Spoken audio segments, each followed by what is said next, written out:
From the moment he was called up to the big leagues in 2019, Fernando Tatis Jr. has been such a bright spot for baseball. Not only has he turned into an incredible player, but the energy and fun he brings to the field and to the San Diego Padres is incredible. He's always smiling, he dances, he watches his home runs, he flips his bat, does pretty much everything that would make old traditionalists mad, but he simply does not care.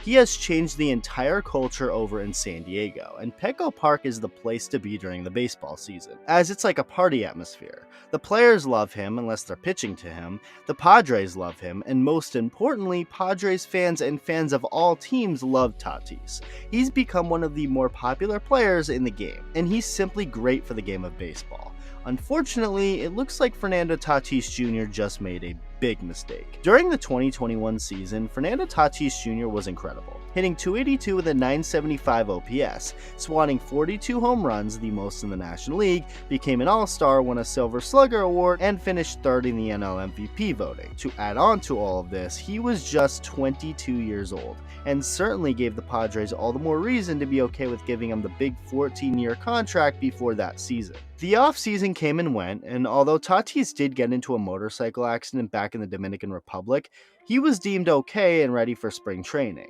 Upon arriving to spring training, it was revealed that Tatis had fractured a part of his wrist, having to get surgery and being forced to miss at least the first 3 months of the season.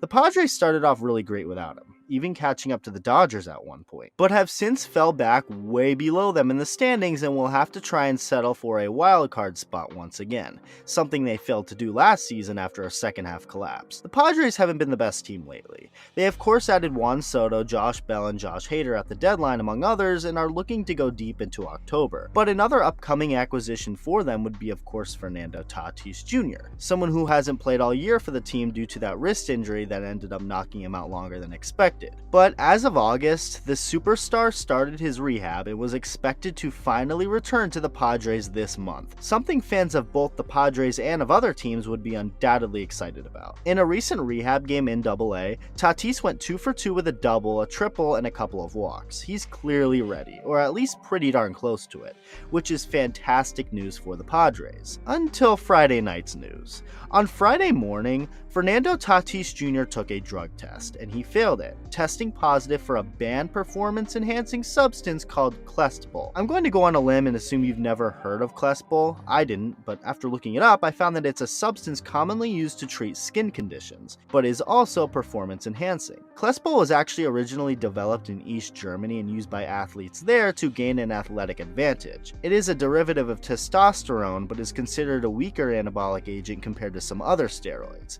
So Tatis could have used worse, but it's also of course a banned substance for a reason.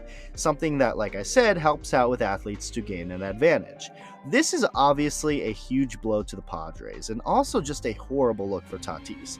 Whenever someone gets popped for steroids, it's either a big deal or not a big deal. It's not a big deal if it's just some random schmuck, but if it's Fernando Tatis Jr., it's a huge deal.